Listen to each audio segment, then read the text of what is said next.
Tatapuna mga kapatid sa spiritual sa pagkikinig sa Panginoon.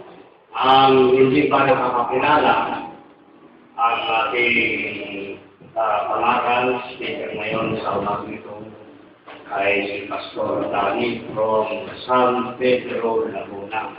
Amen.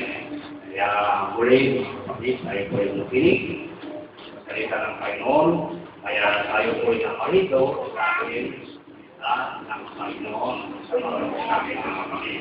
Kaya nawa, panganahan tayo pagkuha ng ating Panginoon na siyang ating tatumbahin sa Espiritu at katotohanan. Dalangin natin ang ating pastor na si Pastor Danny na nagumigil ay daluyan ng pagpapala na mula sa Diyos sa bawat isa sa atin sa umaga ito, mga kapatid.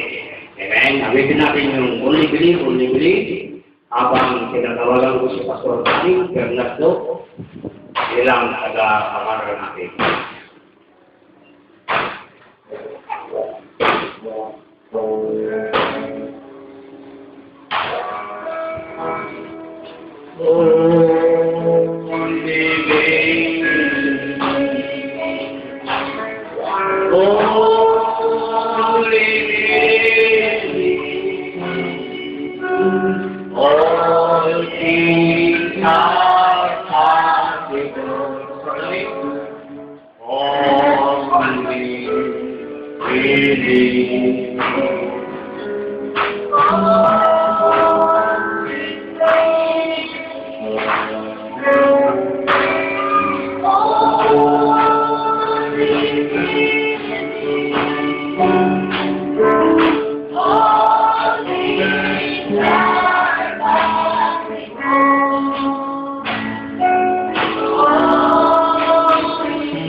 Dahil naman, hindi po namin pagkagawa ng salamat sa inyong pagkakita sa amin.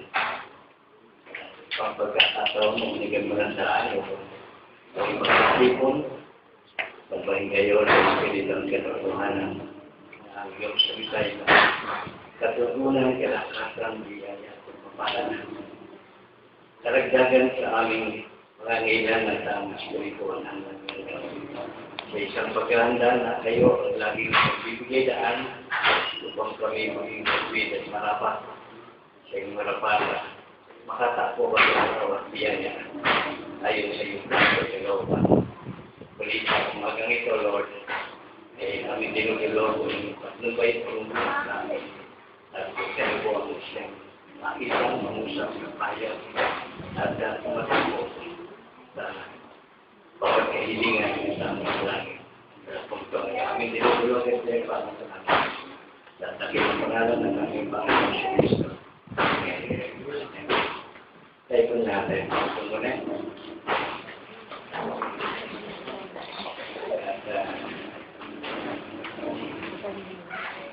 Ilan lang mga aking nakikilala sa ngayon lang sa tagal namin na hindi ako nakakarating din sa larong ito.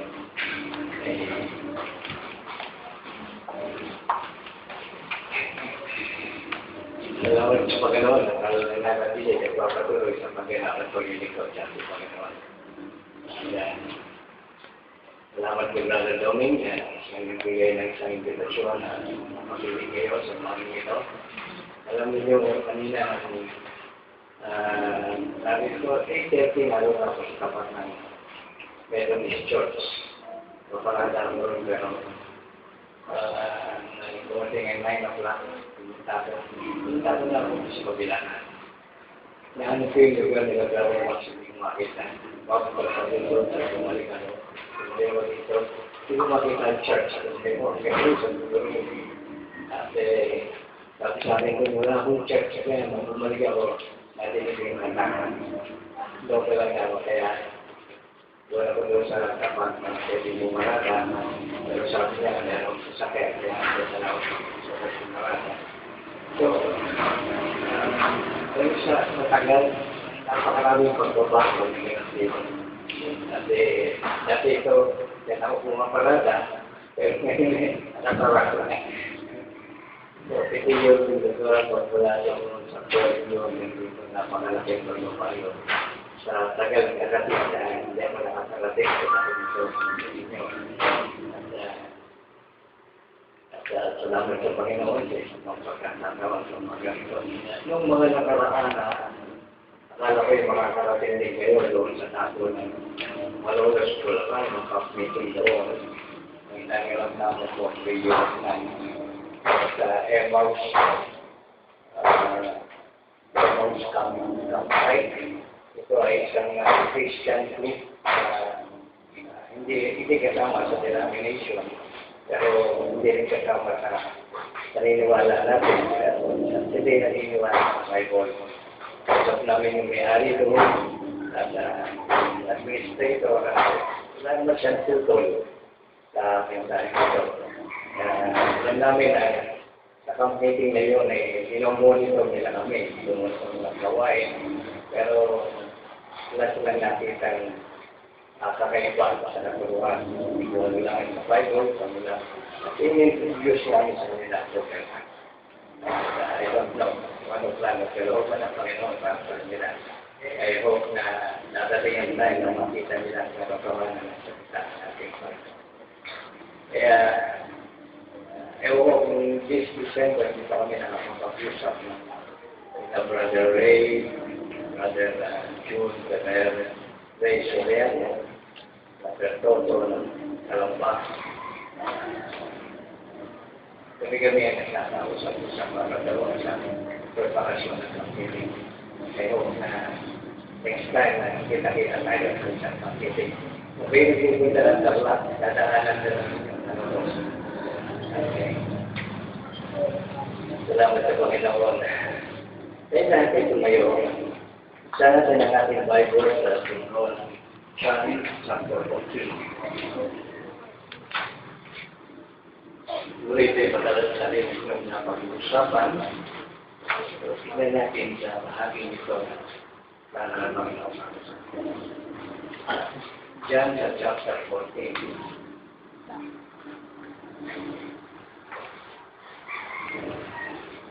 Mula sa verse 1. Let not your heart be troubled. Be faithful. Ye believe in God, believe also in me. In my Father's house are many mansions. If it were not so, I would have told you, I go to prepare a place for you. And if I go and prepare a place for you, I will come again and receive you unto myself, that where I am, that ye may be also. And whither I go, you know, and the way you know. So much said unto him, Lord, we know not whether thou goest and how we can know the way. Jesus said unto him, I am the way, the truth, and the life, and no man cometh unto the Father but by me. If ye have known me, ye should have known my Father also, and henceforth ye know him and have seen him. Sa kumpay, pagpalain na wala ka niya sa isa sa umagang at sa isa.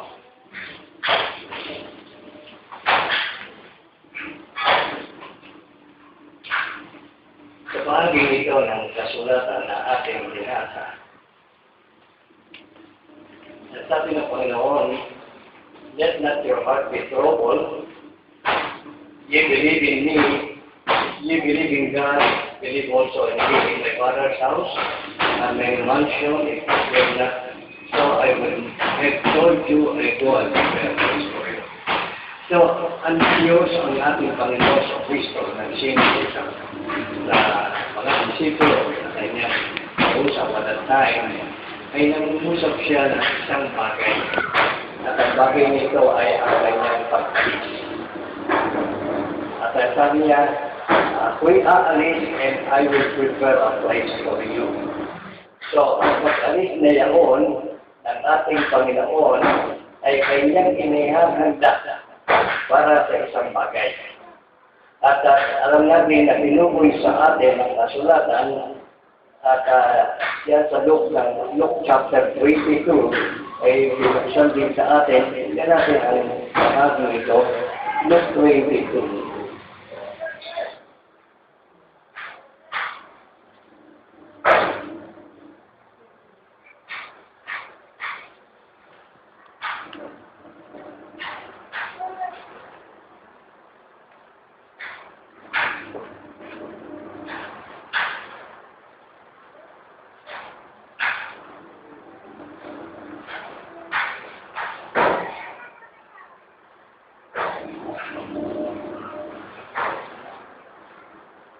Luke 22 verse 37. For I say unto you, that is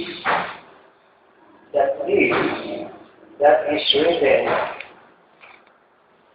must yet be accomplished in me. And he said, and he was reborn among the transgressions for the things concerning me, for the things concerning me is an end. At tinutukoy sa atin dito ng ating Panginoon, ang sabi niya ulitin yung pagbasa. Kasi ito medyo malabo na ating kata. For I said unto you, that this that is written must yet be accomplished in me. Ang bagay na ito na nasusulat ay dapat maganap sa akin. And he was reckoned among the transgressions for the things concerning me have an end. Sabi niya, ang mga bagay na nakukukul tungkol sa akin ay meron katapusan. So, ang tinutukoy dito ng ating Panginoon na ang kanyang ministry, the dispensation ng kanyang time ay meron katapusan. Because he come here in a person as a man. At ang sabi sa atin, meron kang beginning, meron kang end. Then everything that has a beginning is an end. Yung walang beginning, walang end. At alam natin yan, the scriptures speak about it. So, at tinutukoy dito, hindi ang end ng ating Panginoon, kundi the end of the ministry na kanyang ginaganap dito sa ibabaw ng lupa. Yung anong tinutukoy sa atin, that is the end. Kaya nasabi siya, there is no eternal sonship. Walang eternal sonship. Ang lahat ng bagay niya katapusan. At ang tinutukoy niya dito, na katapusan, ay ang pagbaryo doon sa Golgotha. Yung kabatayan niya doon sa Kalbaryo sa Cruz. That is the end ng ministry. Kaya nga sabi sa atin, nakukop dyan. Sa natin, nakukop dyan.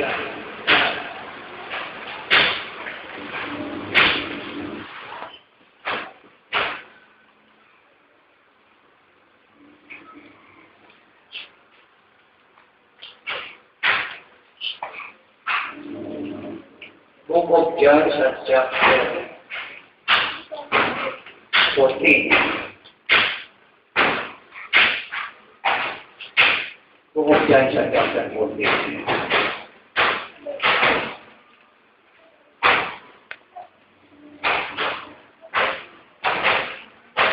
Basahin natin ang bahagi ng verse 19. Even the Spirit of truth, whom the world cannot receive, because it seeth him not, neither knoweth him, but ye know him, for he dwelleth with you, and shall be in you. I will not leave you orphanless, I will come to you. Yet a little while, and the world seeth me no more, but ye shall see me, because I live, ye shall live also. At the day ye shall know that I am in the Father, and ye in me, and I in you. So verse 26. But the Comforter, which is the Holy Ghost, whom the Father will send in my name, he shall teach you all things, and bring all things to your remembrance, whatsoever I have said unto you. So, nagtinukoy sa atin ito ng ating Panginoon na sinabi niya yung time na magaganap sa kanya at ang time na dapat maganap para sa atin. Kaya sabi niya, I will not leave you comfortless, I will come unto you. Hindi ko kayo iiwan ng walang mang aaliw. Ako ay dadating sa inyo. Ibig sabihin, aalis siya para maganap ang isang bagay. Alam niyo, ang pagdalit ng ating Panginoon, yung pamatayang niya mo na sinabi niya na siya ay aalis at tinuboy sa atin na there is no eternal sunset, ay tinutukoy niya ang kanyang pag-alis at ang kanyang pagbabalik. Hindi, but that is another dispensation na tinutukoy sa atin. Nung narinito siya, ay nabubuhay siya bilang tao at pinakita sa atin na ito ay para po na makita natin yung ministry niya na gaganapin at ang katumbusan ng tao. At natignan natin mabuti na ito sa unawa sa bawat isa sa atin, sa umamang ito, ang katumbusan na kamatayan ng ating Panginoon hindi para sa lahat. Don't misinterpret it. Hindi ito para sa lahat. Ang kamatayan ng Panginoon ay para lamang sa bride of Christ. Sa kanya lamang mga tinawag. Sa kanya lamang mga bride. Doon na umupon. Sapagkat ang sabi sa bawat isa sa atin, ay ito ay ginanap para sa atin sa katubusan ng ating kasalanan. Sapagkat nang ito'y ginanap, hindi lahat nakasunod. Sa bawat utos ng ating Panginoon, hindi lahat gumanap sa kanilang bahagi. Sa kaya sabi niya, for a while, hindi na nila ako makikita, pero makikita niyo ako. Bakit? Sapagkat babalik sino? Ang ating Panginoon mismo in another dispensation, that is the dispensation of the Holy Spirit. Ang ministry ng Holy Spirit. At ang ministry yun ay nandito sa ating kalagitnaan na siya, ang sabi niya, I will not leave you nor forsake you.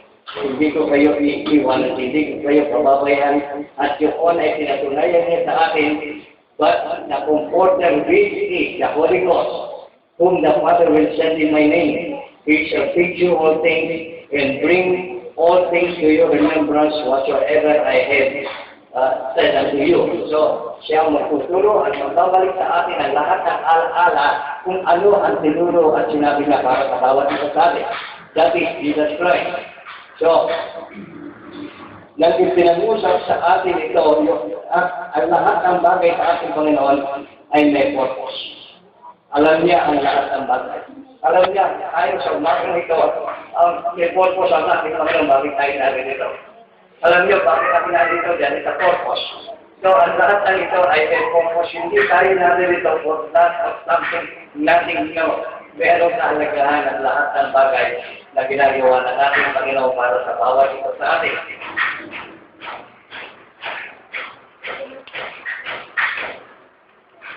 Kung basahin sa inyo ang isang bagay, sa bahagi ito ng message. Sabi niya dito, he was telling them that after death there is life. Sinasabi niya sa kanyang disipulo, makatapos ng kamatayan ng buhay. I go and prepare a place, that is, to receive you, then show that there, he was speaking to them that there was a life after this life in heaven. And what a consolation that God to give to all of us to know. After this life is over, there is a life that we can go into, and as you go older, that become more to a reality to you. So, habang tayo tumatanda, lumalaki sa pananampalataya, ang lahat ng bagay ay nagiging realidad. O ibig sabihin, nagiging makatotohanan sa atin at sa ating mga bagay.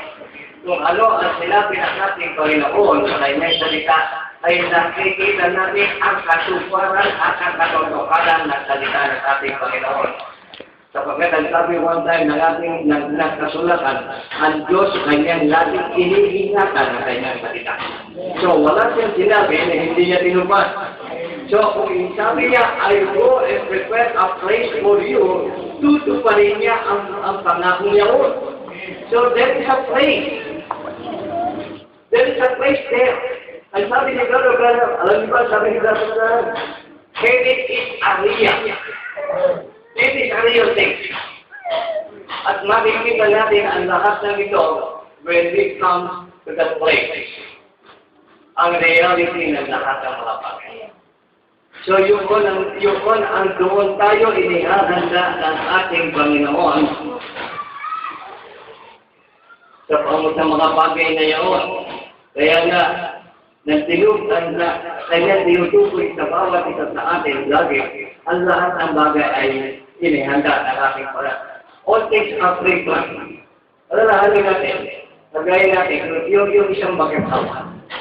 In the natural, gusto ko bigay sa inyo ng example. Then we go to the spiritual. In the natural, sa isang mag-asawa, pagtabubuti sa babae. Ano ang ginagawa ng mag-asawa? Ini-expect mo na natin sa babae, right? Yung magiging anak ninyo. Ngayon, dahil sa science, ay alam agad natin kung ano po ito, babae o lalaki. Ang magiging anak ng isang mag-asawa. So, bago ipana ang bata, anong ginagawa ng magulang? They all prepare everything. Kung yan lalaki, ipiprepare mo ang lahat ng bagay na pangangailangan ng isang batang lalaki. Kung yan ang babae, ipiprepare mo ang lahat ng pangangailangan ng isang batang babae. Right? Di ba? Yung damit, lahat siya, pang babae. Yung damit, lahat ng lalaki, gano'n ang preparasyon. Kung tayo nagpe-prepare ng ganong paraan, how much more God?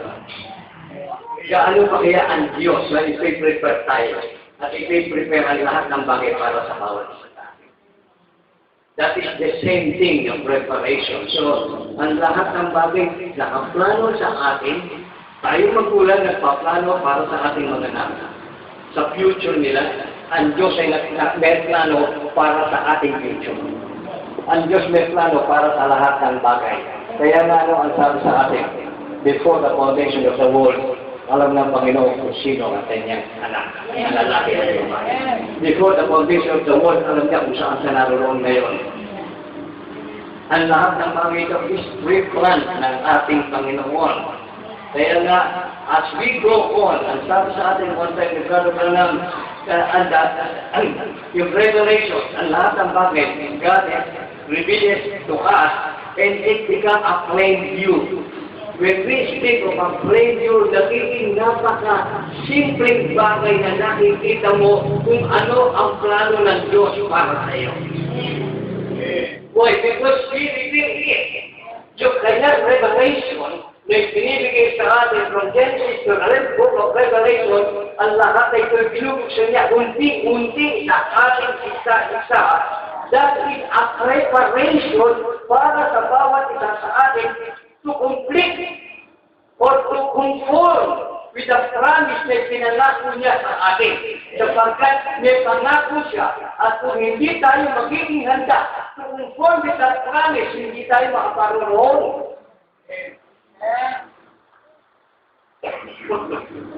What? God has prepared everything. Alam niyo, ang Diyos ay nag-prepare ng lahat ng mga bagay para sa bawat isa sa atin.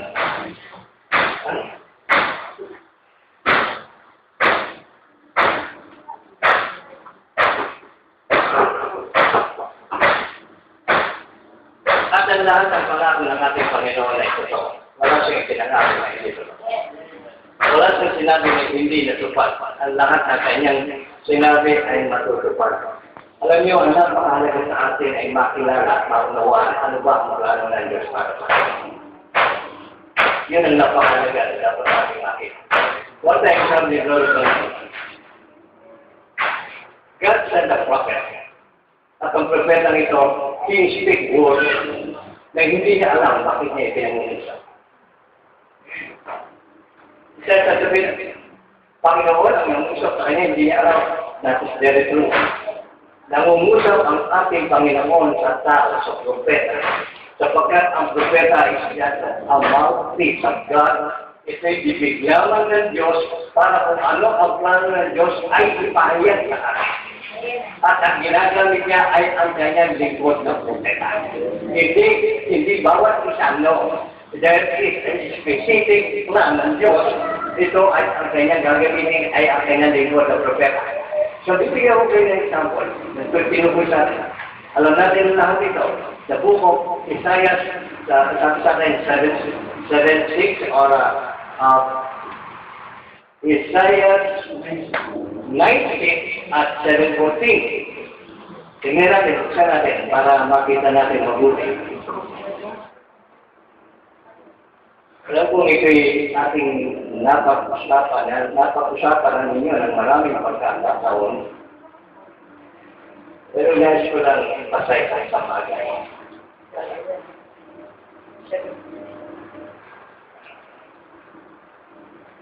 7:14. Isa natin ang 7:14. Isaiah 7:14, sabi dito, therefore the Lord himself shall give you a sign, behold, the virgin shall conceive, and bear a son, and shall call his name Emmanuel. The word Emmanuel means, I God with us. Emmanuel, ay ibig sabihin. The 9:6,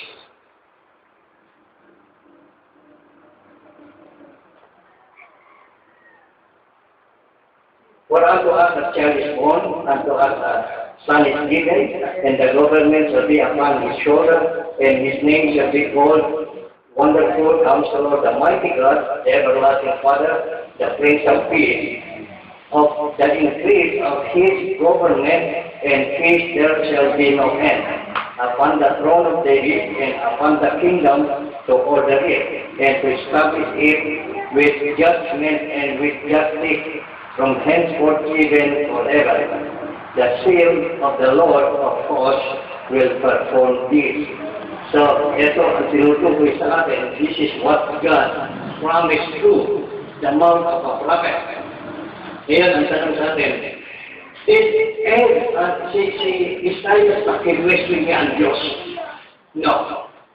Kinwestiyon niya, paano mangyayari ito? No, hindi niya pinanong. But he just speak the word.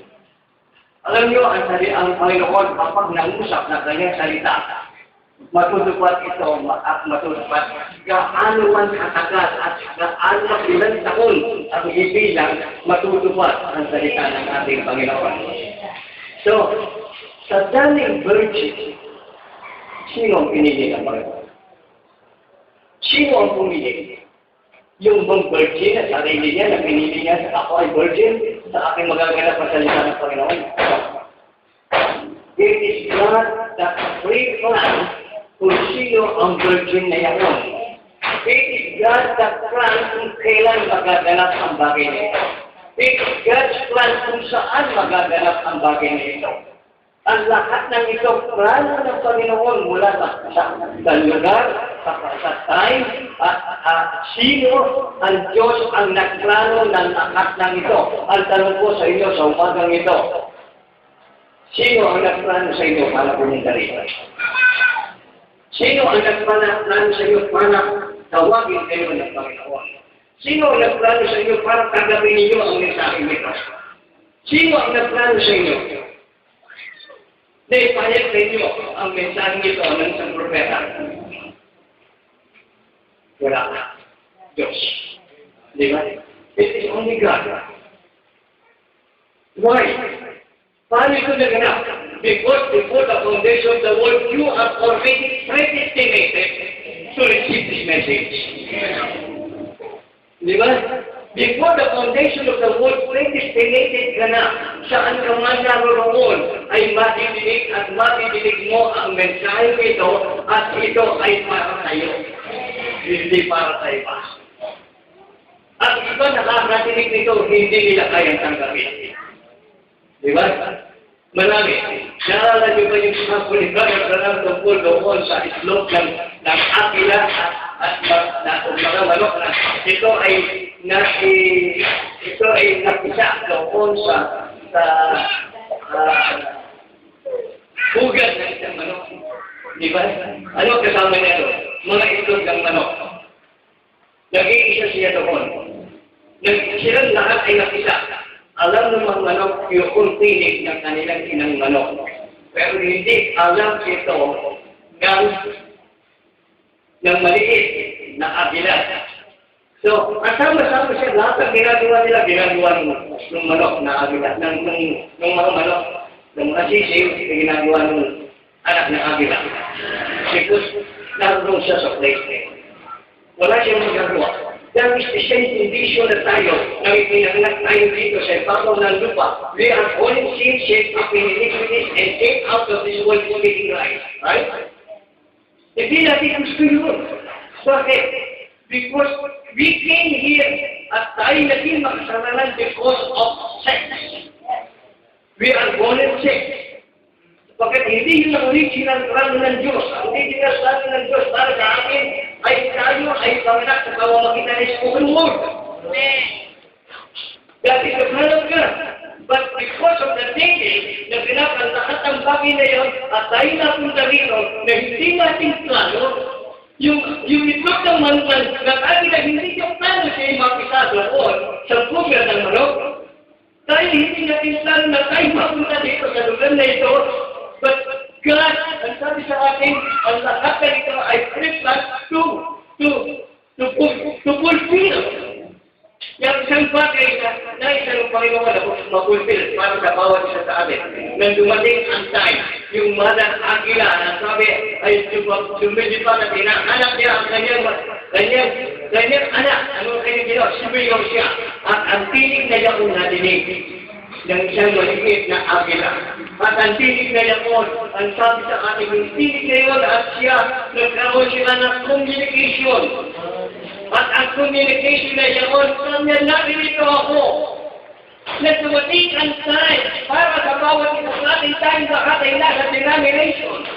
Sa organization na hindi natin alam kung ano ang ating kinalalagyan. Hindi pero ginagawa natin ang lahat ng bagay na kailangan ginagawa. Pero nang narinig natin ang katotohanan ng salita ng ito ng ating kasulatan at ng mensahe, ano ang sabi mo? That is right. That is the right. That is right. That is the message. Hindi ba? Yun ang ating nakita. So, ano ginawa?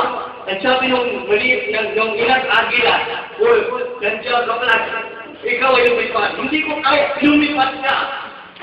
Sabi, hindi ko kaya, lumipat ka. Tumalong ka. Nang sino, kung siyang tumalong, sinagit siya ng ilang agila. Dinara sa kay kakasan, pag naroon, binaksak siya. Dahil sinaluli siya, binaksak siya. Sinalo siya, binaksak siya. Hanggang napunto siyang tumipat sa kanyang sarili. And that is the same thing na naganap sa bawat isa sa atin. Nakita natin ang mensahe ito. Nagapa tayo. Tumayo ka, nagpatuloy ka, natapa at tumuloy ka sa bawat magsubok na naroon na kahimatan, kawalan, bawat trial and test na naganap sa bawat isa sa atin, bumabaksak tayo. But bilang isang anak ng ating Panginoon, we keep go forward. Nagpapatuloy tayo, hindi tayo nananatili doon. Bakit kapag ikaw ay anak na lalaki at babae ng ating Panginoon? You have the key. Alalahanin natin, we are not a citizens of this country. We are the sons and daughters of God. Yun ang dapat nating makita. Tayo ay anak na lalaki at babae ng ating Panginoon. Because if you are a Christian, you don't have any eternal life. But if you are the sons and daughters of God, you have the eternal life. Why? Because the genes of God ay nasa iyo. You are part of Him. Because He has eternal life at ikaw ay part of Him, meron ka rin eternal life. At yun ang napakalaga para sa bawat isa sa atin. Kaya nga minsan sasabihin ng marami, I belong to this group, I belong to this denomination or organization, nasa ng buhay. But we, the Church of the Living God, ng ating Diyos, ay iisa ang sinasabi. I am a part of that living God. Ako'y bahagi ng Diyos na buhay. Because from the beginning, before the foundation of the world, I am the gene. I am a part of that gene. At alam natin, ang gene na naroon sa Ama, yun ang may buhay. At yun ang nagbibigay buhay. Kaya nga, makikita natin kung ano ang plano ng ating Panginoon.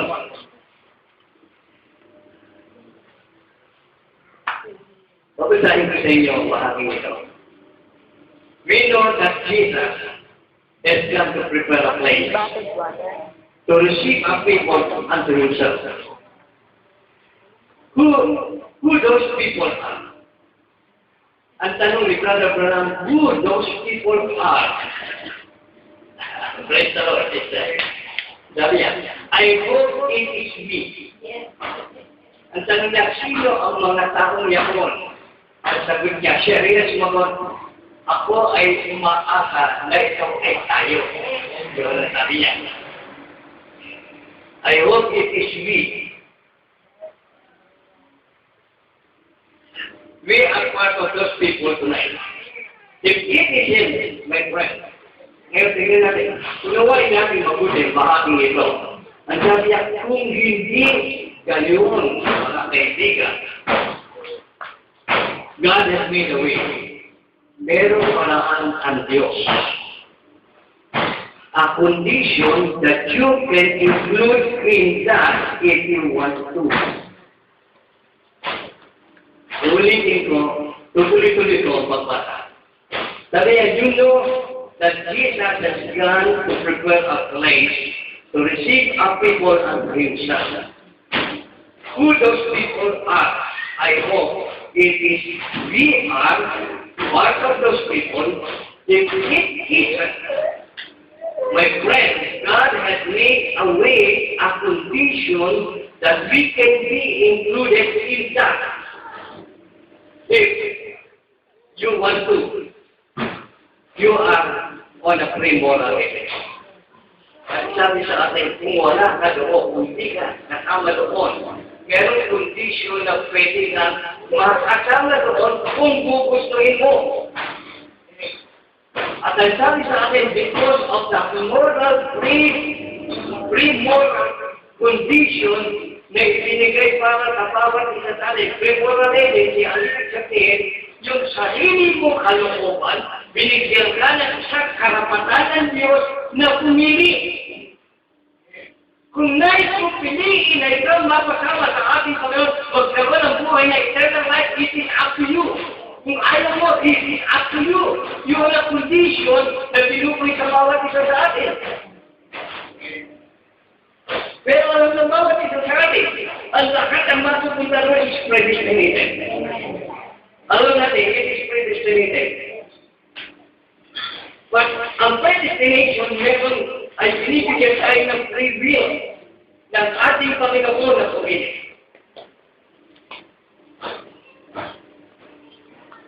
At alam ng Panginoon kung ano pipiliin natin. Alam ng Panginoon. Alam ng Panginoon kung ano pipiliin ni Cain. At alam ng Panginoon kung ano pipiliin ni Abel. Diba? Pareho sila nagbigay ng handog sa ating Panginoon. Pareho sila naglagay ng altar. Pareho sila naglagay ng sakripisyo. Pero lang nakita ng Panginoon, ang perfect sacrifice ay ating Abel. At nagbibete si Cain. Ano ang sabi ng Panginoon? Hindi pa sinabi ko sa iyo, kung ginaya mo lamang ang katulad ng ginawa ni Abel, hindi pa tatanggapin ko ang iyong sakripisyo. So God has given him a free moral agency to follow the unexample. Pero tinanggihan niya ang Panginoon. Anong ginawa niya? Pinatay niya si Abel. Dahil sa inggit. And that is yun na alam natin, dapat ito'y magagawa because that is the predestination of God. Lahat ng bagay ito ay plano ng ating Panginoon. Kaya, yun ang tinutukoy sa bawat isa sa atin. At alam natin, ang Diyos, kanya laging iniingatan ang kanyang sarili at kanyang salita. So, hindi bahagi pa na tinukoy sa atin ang Panginoon. Sabi niya ganito, I will repeat it again. You at one time was in your father, in the gene of your father. Now, he didn't know you at that time, neither did you know him at that time. But you see, Then you were put in the breeding ground in the womb of mother, and through the holy wedlock, and then become a person expressed in the image of your father, then you are in fellowship. Natiuto ko sa atin, binigay sa atin ang Panginoon, libro ng an example. Ang sabi niya sa una, in a natural, ang sabi niya ganito, sa una yung babae at yung lalaki, ang sabi, tayo ay naroon sa wedding ground, ang nasa ating ama, the chief. But ang wedding ground ay ang babae. Pero tinutukoy. Ngayon, tayo ay lumabas lamang dito when they meet together.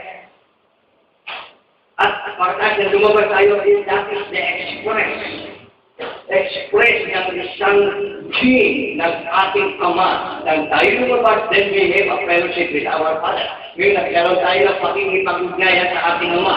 And sabi niya, that is the same thing with the spiritual condition. Ako sabi ko sa inyo, kaya nang tinuloy sa atin. The only way that you can be a son, ang tanging paraan para ka maging anak, at ang lalaki at babae, ang Diyos, because you have to be eternal life. Kailangan magkaroon ng buhay na wala hanggan. And there is only one form of eternal life. Isa lamang forma ng buhay na wala hanggan. And that is God's life. Kasi ito ay ang buhay ng Diyos. Only one form of eternal life, that is God. Therefore, to be a son of God, you must have to be in Him always. Para ka maging anak ng Diyos, kailangan manatili ka sa kanyang palagay. And the gene of your life, spiritual life, was in God the Father. Before there was even a molecule, see, you are nothing but a manifestation of the gene of life that was in God as a son of God. Now you are expressed. Ngayon, when you speak, you are now expressed. Ngayon tayo ay narinig na lumabas na. Ibig sabihin, ngayon ipinaganak na tayo. Yun ang tinutukoy sa atin. Diba na? Ngayon, you are expressed. After the word has come to you. Ngayon, ipinaganak ka na. You are born again. After, pagkatapos na ang salita ay dumating sa iyo, you become a born again. You become a new creator in Christ. Tama? Diba? Na ano na sa ating ngayon? A new birth. At a born again, a new birth na nasa ating ngayon ay bago tayo kinalang sa ating Panginoon sa Kristo. Sapagkat yung dating natin pagkatao wala na. Tayo ngayon ay bago kinalang sa harapan ng Diyos. So, you are no longer you are a new creator sa harapan ng ating Panginoon. At you are a new creator sa harapan ng kapitbahay mo, kaibigan mo, ang mag-anak mo. So, pagkat sabi mo, bakit iba ka na ngayon? Bakit hindi ka na katulad doon dating kasama ka namin sa iluman, kasama ka namin doon sa kapungan, kasama ka namin sa karanahan, kasama namin doon sa madyungan, bakit ngayon hindi ka na uminom na karanahan? Bakit ngayon ayaw nilang manigarilyo? Bakit ngayon ayaw? Because you are a new creator in Christ. Bago ka na lang nilalang sa ating Panginoon Yesus Kristo. Hindi na ikaw ang dating ikaw. You are now the express image of God. Ikaw ngayon, anong nakikita nila ngayon sa iyo? Hindi na ikaw, kundi yung Diyos na nasa iyo. Yun ang nakikita nila ngayon. Sa bawat pananampalataya, yung Diyos na nasa atin. Kaya nga nasa atin, you are expressed God's life in you. Ang buhay ng Diyos ay ngayon ay nakikita na sa iyo.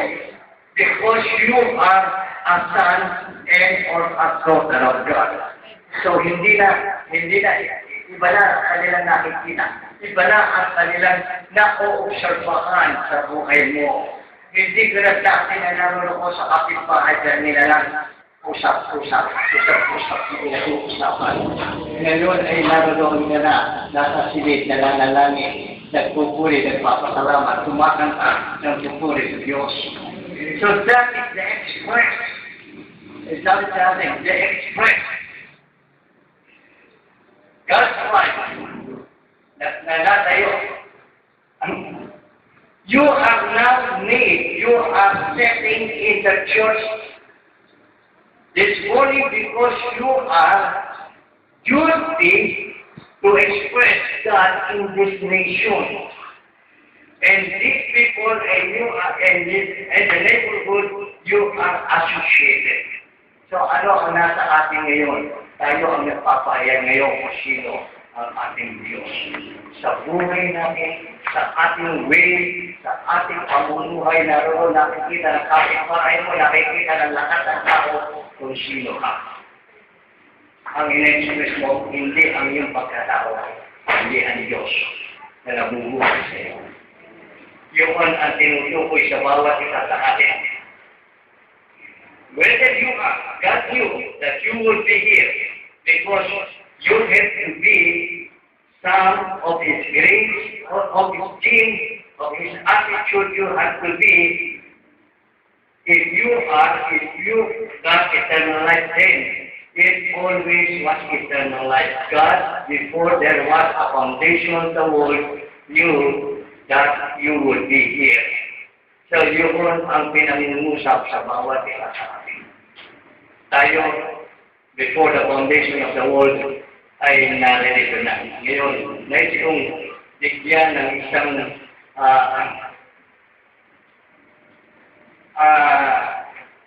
tingnan natin mabuti ang mga bahaging ito ng mensahe ng isang kumisa. At sabi niya sa atin, ngayon, you are positional place in Jesus Christ. Ngayon ay positionally nakikristo ka na. Ngayon, we are those attributes.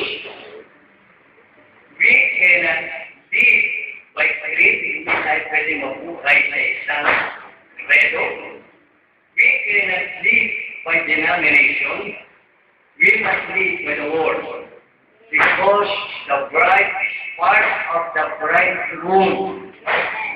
And sabi niya, we have to live by the Word because the bride is part of the bridegroom. Alam natin yan na ang kakasintahang babae ay bahagi ng kakasintahang lalaki.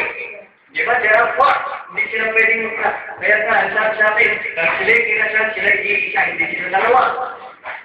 So there are parts, one to another. So, ganyan din sa ating Panginoon.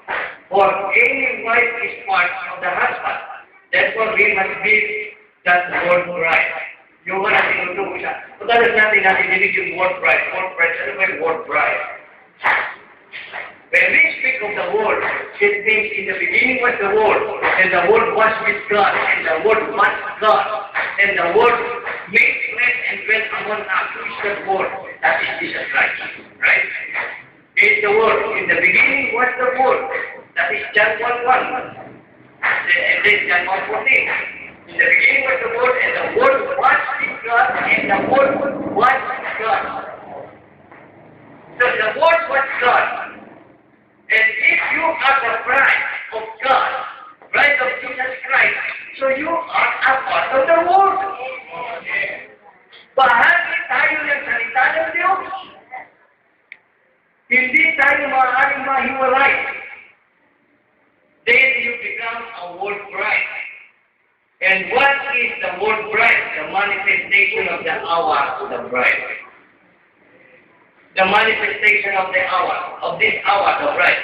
Not a creed, not a denomination, but a living oracle of God. Ang buhay na salita ng Diyos ngayon. A living attribute of God displaying to the world the attributes of God in the formation of the bride that is to be expressed in this hour that they are now living. So, ano ang ating ngayon? Kaya nga, ano sabi sa atin sa book of Matthew 4:4? Ano ang book of Matthew 4:4? Ang sabi sa atin sa book of Matthew, man shall not live by bread alone, but by every word that proceeded out of the mouth of God. So, we have to live by every word. To be a part of God, you have to live by every word. To be a part as a bride of Christ, you have to live by every word. Yun ang buhay ng isang bride na yun na ine-express ni Jesus Christ sa mundong ito. Dinex mo sa lahat ng tao na na-reaction sa Jesus Christ sa iyong buhay. At ang iyong buhay, ang buhay ng bawat isa sa atin, ang nagpapahayag kung sino tayo. And that is the Word. So we are part of the Word. And to be part of the Word, kailangan natin sa atin, you believe every word. Kailangan natin paniwalaan ang bawat salita ng ating Panginoon. And you cannot express. Hindi mo pwedeng ihayag si Kristo hanggang hindi mo tinatanggap si Kristo sa buhay mo. Hindi mo siya pwedeng ihayag hanggang at hayag at hindi na ahayag sa buhay mo. Kailangan mahayag sa buhay mo natin, ang bawat mo natin, ang takta ng Panginoon para natin maihayag kung sino ang ating Panginoon. Ay, yun ang napakahalaga para sa bawat isa sa atin. Kaya, alam niyo, may message si Brother Branham one time. At ang sabi niya sa message ngayon, that message is God gave His word. Ang Diyos ay kanyang iniingatan ang kanyang salita. O kanyang ginaganap ang kanyang salita. So, one time I sabi sa ating Brother Branham na ganito, God is ready. Are you ready? Ang sabi ng kasulatan, I go and prepare a place for you, that is John 14:1-7. Sabi niya, ako ay aalis para ihanda sa iyo ng isang dako ng inyong pagkakalalagyan after this life. So, ang preparation ng Diyos, hindi dito, kundi doon. Right? Doon niya i-prepare ang lahat ng bagay para sa atin. Para yung preparation natin sa anak natin, lalabas. I-prepare natin bago pa sila lumabas, i-prepare na lahat ng bagay. Ganun ang Diyos. Ngayon, ang tanong sa atin, yung bata ay handa na. O ang lahat ang ibig yung lahat ng bagay na preparation mo at nakahanda na, yung bata ba handa na lumabas?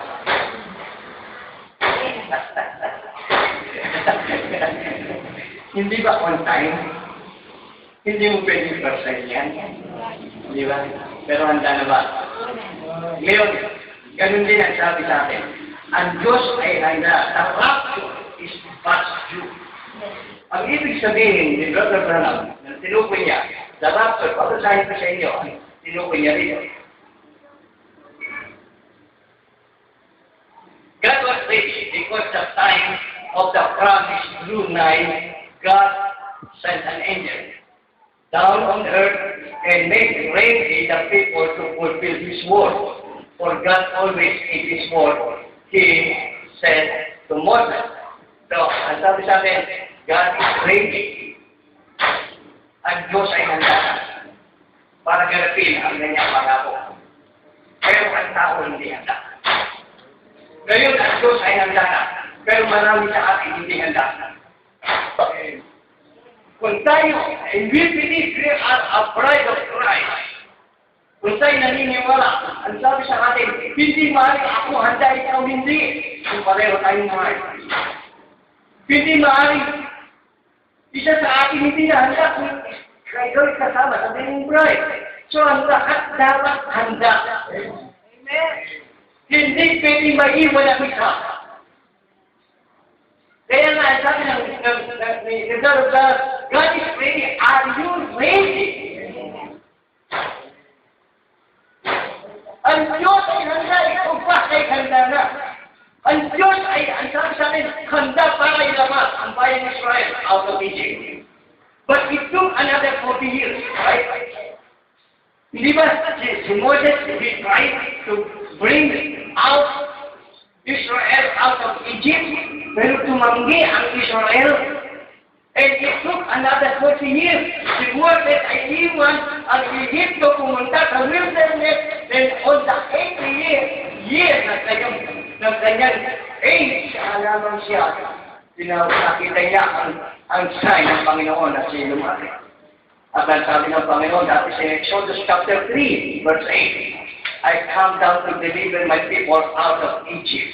I heard them cry. Nakita ko ang kanilang kahirapan. Nakita ko ang kanilang mga iyak. Nadinig ko ang kanilang mga hinagin. Ako'y bababa para palayain ang bayan ng Egypto.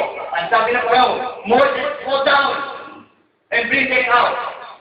Sabi ng Panginoon, ako'y bababa. Tapos sabi niya, Moses, go down. Why? Ano sabi ng Moses? Paano ko gagawin? Sabi ng Panginoon, I will not leave you not forsake you. I will be with you until the end of the world. Ikaw ay babalik dito sa bundok na ito at ikaw ay tatamba sa akin. That is God's word. In Exodus chapter 3 verse 12, ang sabi niya, ikaw ay babalik dito at tatamba sa akin. Maghahanap kayo dito. That is the word of God. Pero ang sabi sa akin, ang Diyos ay handa na, pero ang tao ay hindi.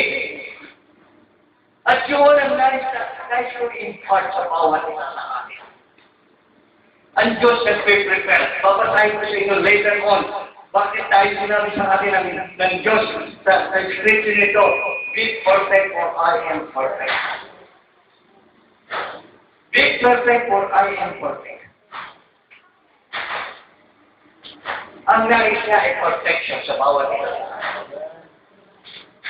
Ngayon, paano tayo mape-protect? Kung hindi natin kayang ganapin ang pagsunod sa bawat salita ng ating Panginoon. Perfection came to obedience. Obedience to the word. That is perfection.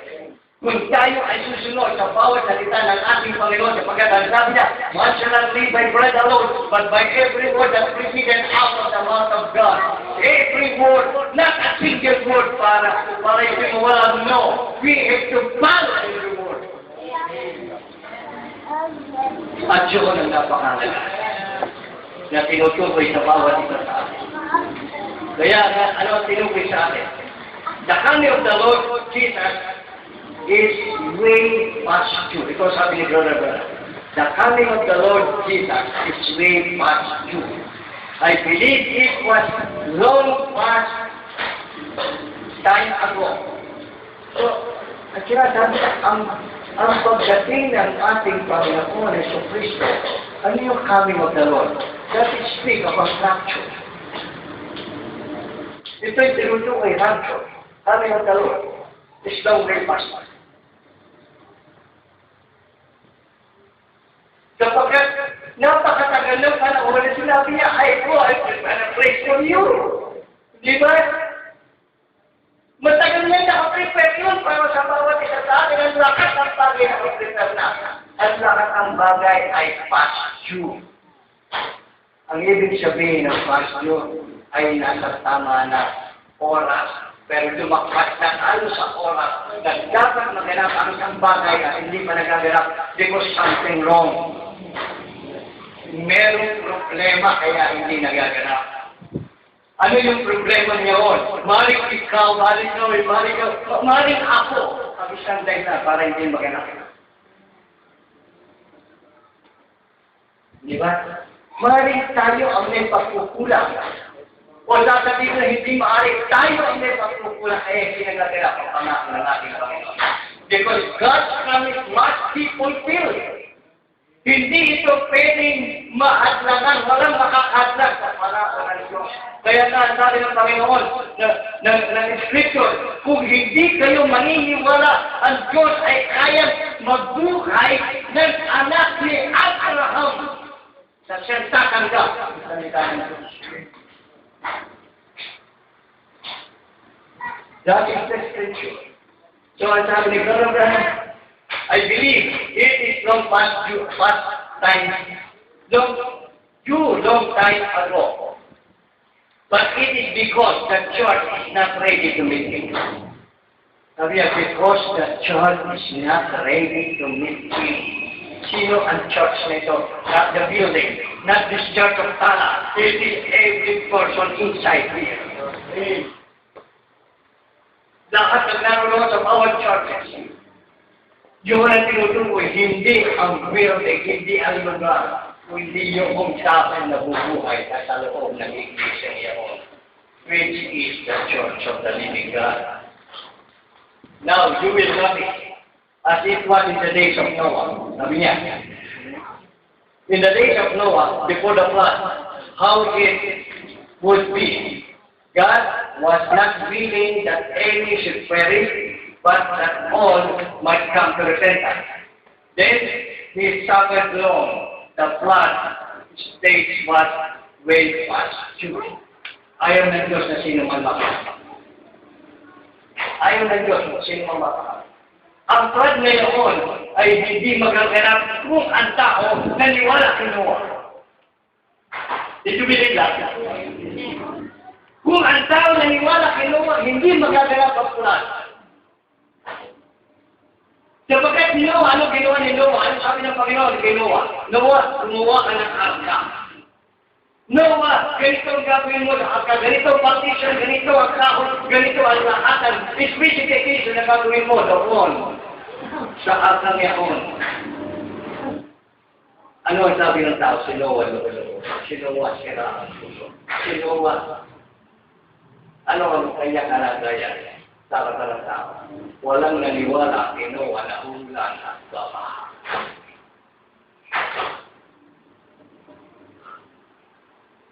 Kaya nga ang sabi sa atin ni Brother Branham, naghirap ng maraming panahon ang Diyos.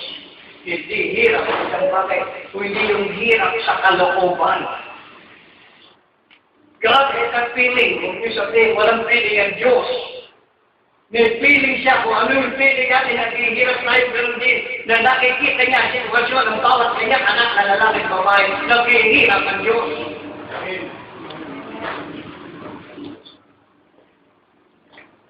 Kaya sabi niya, he suffered long, the flood stage was way past due.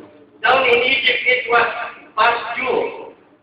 To get it, the antediluvian destruction now was past due. The destruction in judgment, the coming out of Egypt was past due 40 years over time. Sabi niya, 40 years over time ang bayan Ishmael. That over time. God was determined that the world would not return to Him. Ang Diyos ay merong determinasyon na ang kanyang salita hindi babalik sa Kanya. Ang ibig sabihin ng mensahe ito, ang Diyos ay merong siyang katiyakan na kapag kanya sinabi ang kanyang salita ay isang matutupad. Hindi ito babalik sa walang kabuluhan sa Kanya. Yun ang tinutukoy sa bawat isa sa atin. He was going to keep His word. He has to keep His word. He must do it in order to be God. If He was to make a change of everything and by grace, He will do it.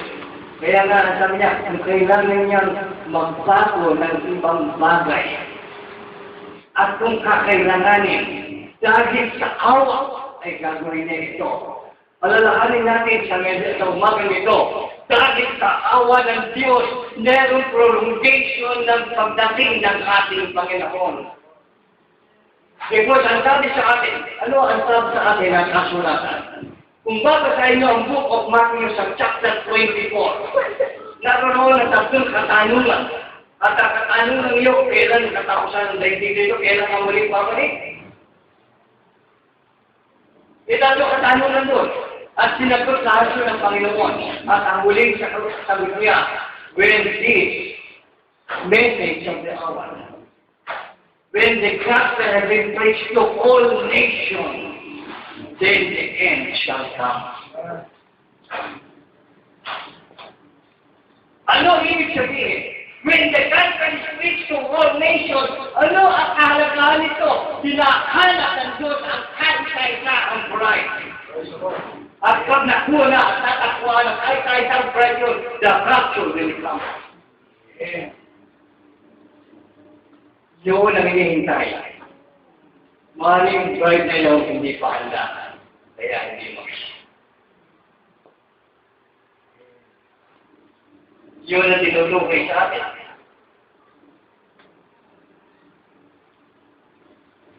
Eh, sabi sa atin, the church does not get himself ready.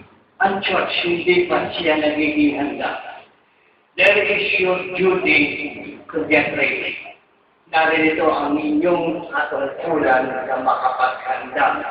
The bride has made herself ready. The garment is paid for.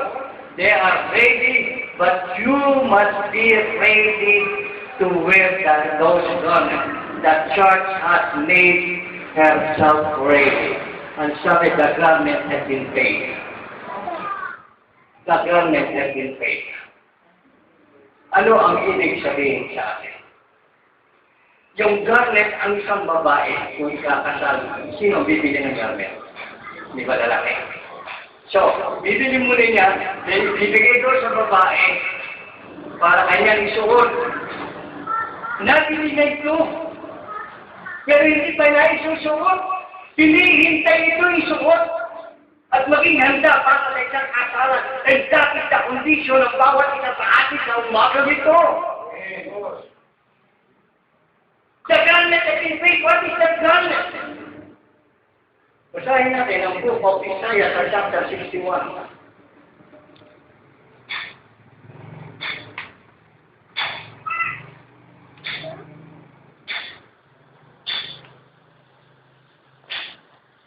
Isaiah 61.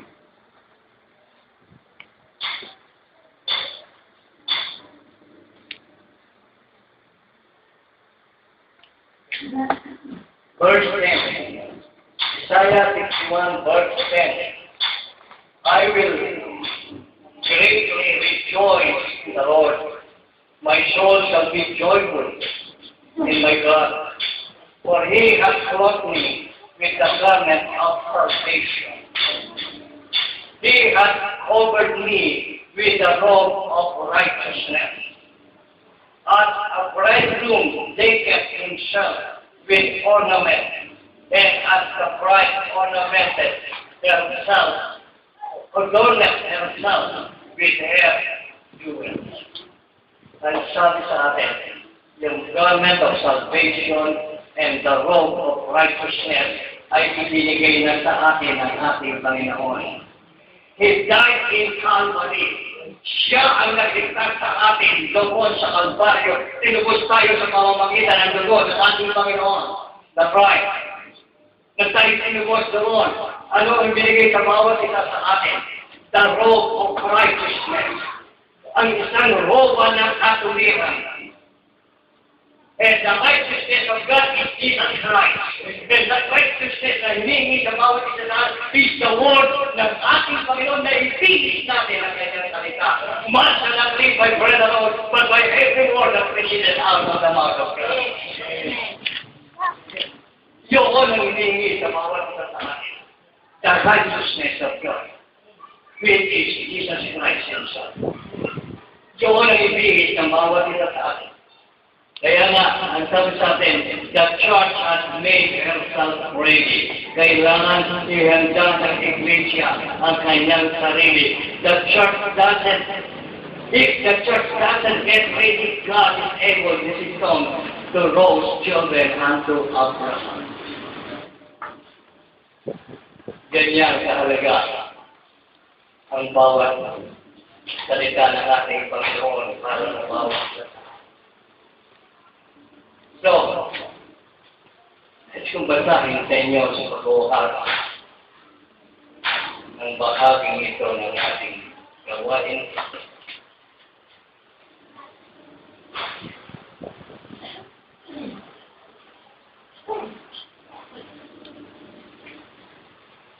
sabi sa atin,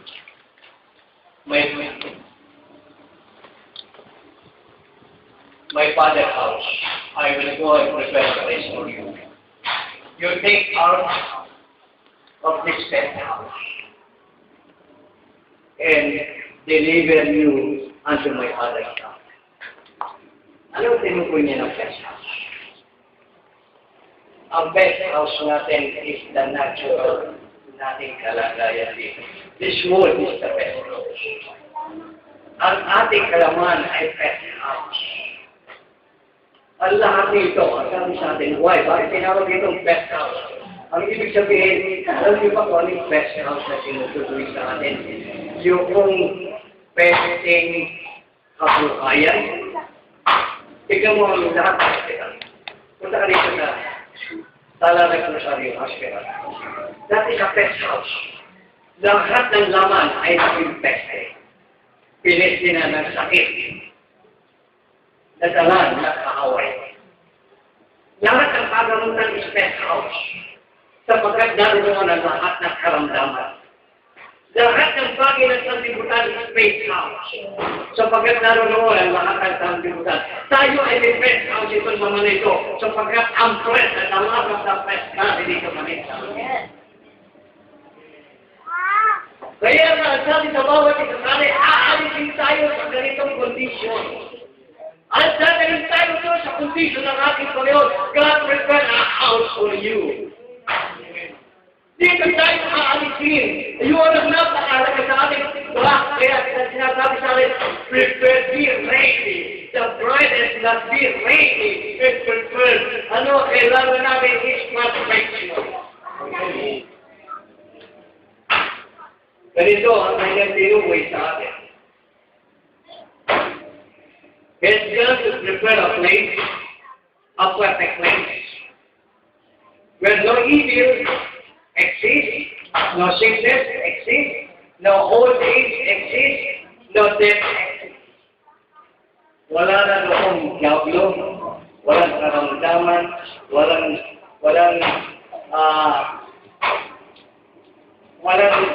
katandaan, walang kamatayan, ang sabi sa atin, walang nakamaan.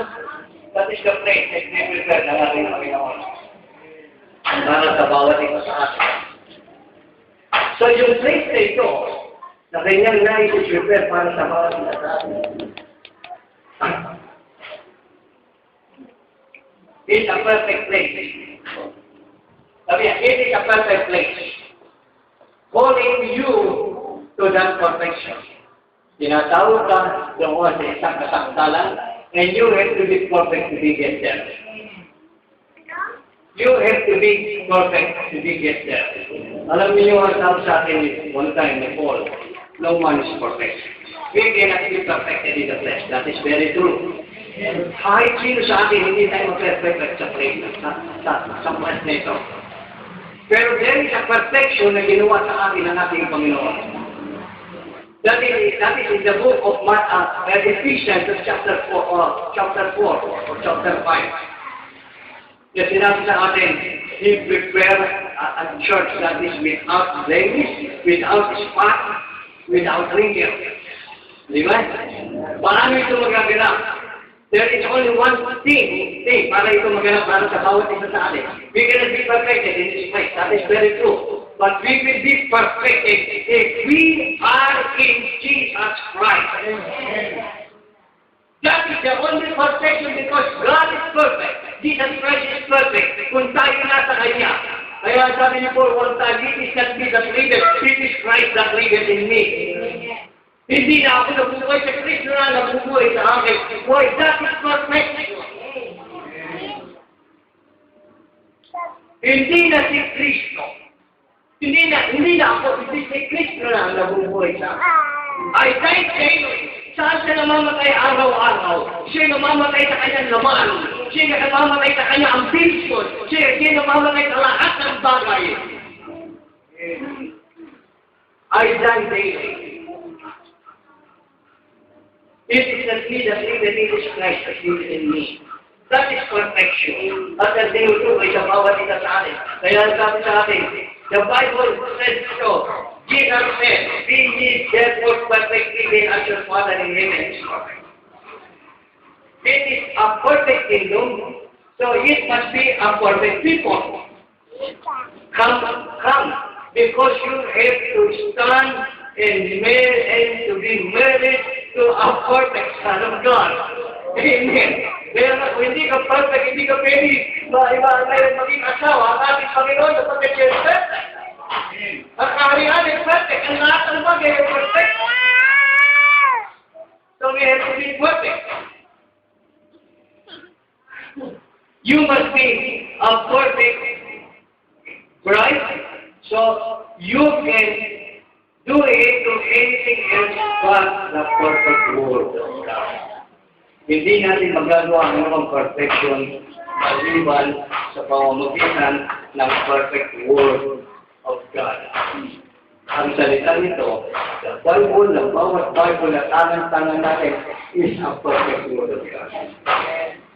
Kaya nga sabi sa atin ng Panginoon, balikan po kayo, sabi ng Jesus Christ, man shall not live by bread alone, but by every word that proceeded out of the mouth of God, that is perfection. Every word out of the mouth of God, ang dapat maganap sa bawat isa sa atin. Kaya nga, ano ang tinutukoy sa atin? Sabi ni Brother Branham, ganito palagi. Read your Bible every day. Read your Bible every day. Read the message.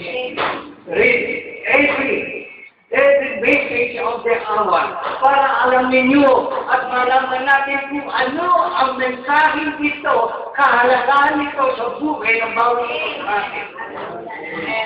Sapagkat without this message, we cannot be perfected. This is a perfect message. This is a message of God. This is not a message of our prophet Branham. No, this is a mouthpiece of God. Ginamit lamang siya. But he is a prophet, a perfect prophet of God. Kaya makikita natin ang kahalagaan ng lahat ng bagay nito. So be therefore perfect, for your Father in heaven is perfect, and only the word, perfect word can make us perfect. Oh man, hallelujah. Hallelujah. Praise God. So sa umagang ito, yun po ang kahalagaan ng lahat ng bagay. Bakit tayo narin ito? God has a plan. Bawat ito sa atin. This is all sweet plan of yours. Ako hindi ko alam na ako pagpapagalit sa inyo. Pero hindi ka totoo niya kahit gawin ko pa. Pero it is God's plan. Hindi maaari manalo ang kaaway na plano ng ating Panginoon. God is God and God is so good. Dahil nahalin mo ngayon.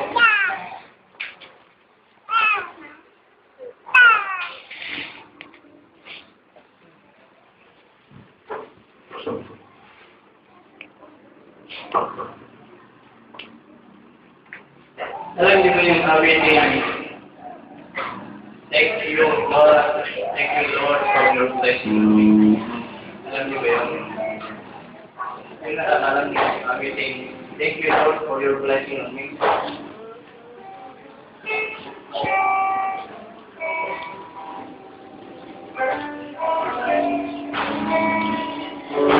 Yung ganito ang wording yun, no? Besides mo na yung wording eh. The world looks upon me as I forget the Lord. They may not get nothing, but they are in my heart. I think how I be through. Oh, you know, for your blessing on me.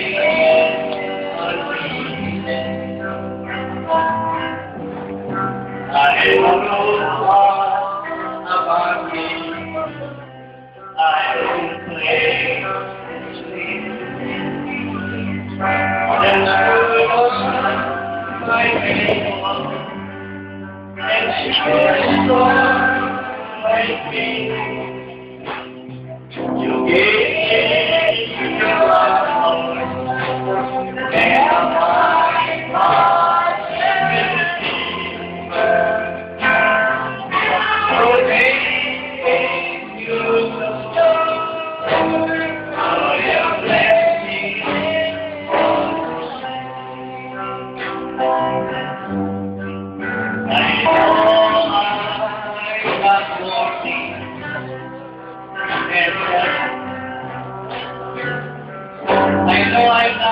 I'm really and I'm slow, I'm not you. I don't have money, but Lord, you're able. And to hear that, all that matters, not a whole thing God.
Thank you, Lord, for your blessing on me.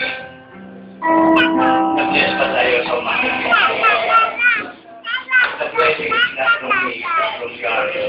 Ang Diyos ang nag-bless ang bawat sa kailan na tayo manalangin sa sakit ng Diyos. Marami pong salamat sa inyong pagdating. Salamat po. Munting gawain na binigyan ng daan para sa amin. Salamat po sa bawat mensahe at sa aming bitsa ang maraming lalaki na bigyan mo po ng daan ito kung magigiyay sa kapala sa aming mga kapatid na naririto sa dato ng anak at ngayong Panginoon ng Diyos. Laging tumukot at sumatakbo ng kanilang pangangailangan, hindi lamang sa material physical, hindi sa higit sa lahat ng spiritual na kalagay.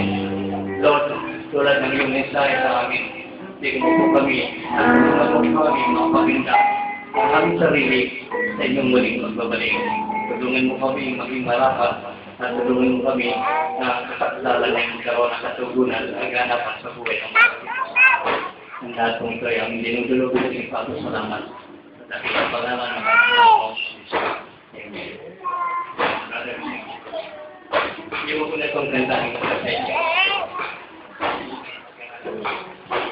Amen. Para ba tayo mga kapatid? Amen. Ang iparapakan ng ating Panginoon. Amen. Salamat sa Panginoon. Maupo tayo sa galit. Amen.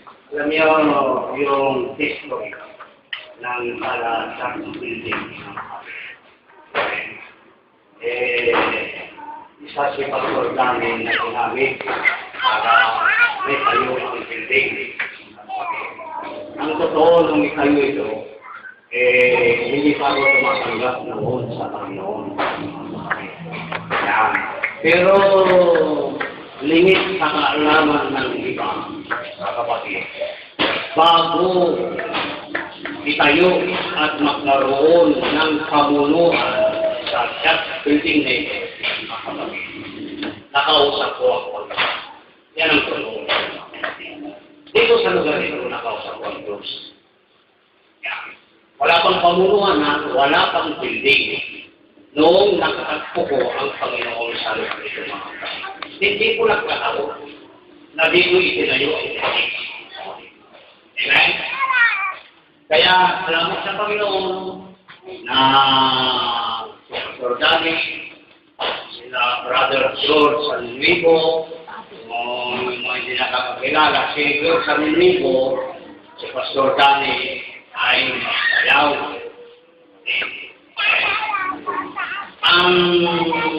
Noong panahon na yun, ang pastor nila noon ay si Pastor Rudy Villagosa. Yan. Yung mga hindi pa nakakalap, namatay na po si Brother Rudy, Pastor Rudy. Dumating ang panahon, talagang kakaroon talaga ng paghihiwalay, wala tayong magagawa. Yan ay kasama sa plano ng Panginoon. magkakaroon talaga ng segregation mga kapatid, wala tayong magagawa. Kasi sabi nga, nung ang Panginoon ay mangaral ng matitigas na bagay, mga kapatid, yung civil minister ay umalis din, mga kapatid. Gusto ko Jesus na nangangaral, mga kapatid. Alam niyo po ang pangangaral sa ating panahon, sa oras na ito, mga kapatid, yung Espiritu Santo, talagang hindi matatanggap yan ng hindi kinauukulan. Kapatid. Kaya ang Panginoon, sabi ko nga, madalas, kapag ang Diyos ay nangako, talagang mayroon siyang pinangakuan. Di ba mga kapatid? At kung sa promise na yun, kanino ba ipagkakaloob? Siyempre, doon sa mga sinakdar, dinalisay, sa pamamagitan ng salita ng ating Panginoon, mga kapatid. Amen? Bago mag-indwell ang Panginoong Jesucristo sa Peter, sa sisiglan na inihanda ng Panginoon, siya naghanda eh. Upon this rock I will build my church. Hindi si Brother Bartham nagtayo, mga kapatid. Hindi ang sinuman, kundi ang ating Panginoon, mga kapatid. Tayo lahat, mga kapatid, ay tumayo. Awitin natin muli yung Panginoon. Yung oro ng awit.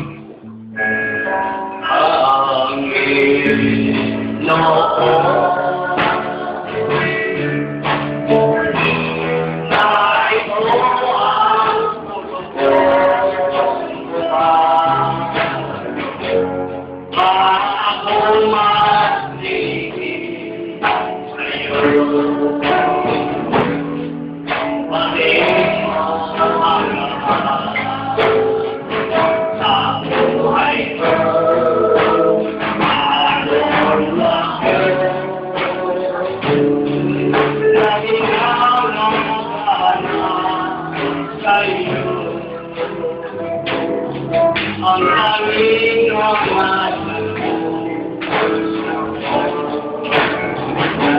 ay aking ano sa mga kapatid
ang ilang Diyos, salamat sa iyong abang lingkod. Panginoon, na ginamit mo upang tugunin, Panginoon, ang aming spiritual na pangangailangan sa Panginoon. Huwag ka sa lahat sa Panginoon. Tunay, Panginoon, na ikaw ang siyang nakuna ang lahat ng mga bagay. Kaya pinagpupurihan natin ang salamatang Diyos sa lahat ng mga bagay na ito, Panginoon. Ikaw ang sawakang lahat-lahat sa iyong buhay, Panginoon. Una kaya kayo na nakapagpulong makapagin sa kabila ng aming pagpupura, Panginoon. Naroon sa lagi, Panginoon, ang iyong pagpupulong.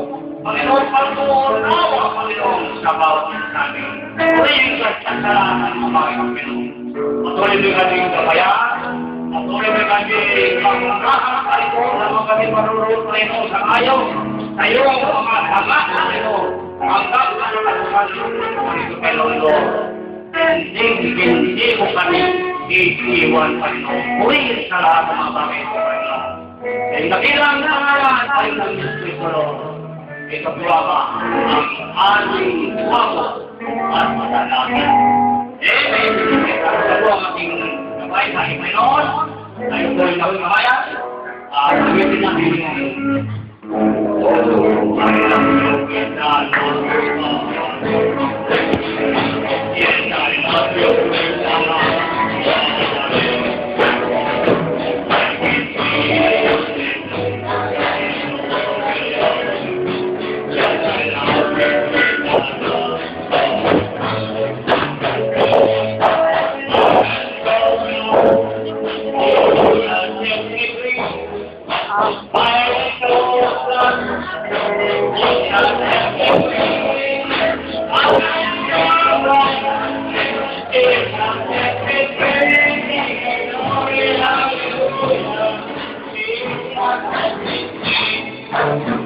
Oh,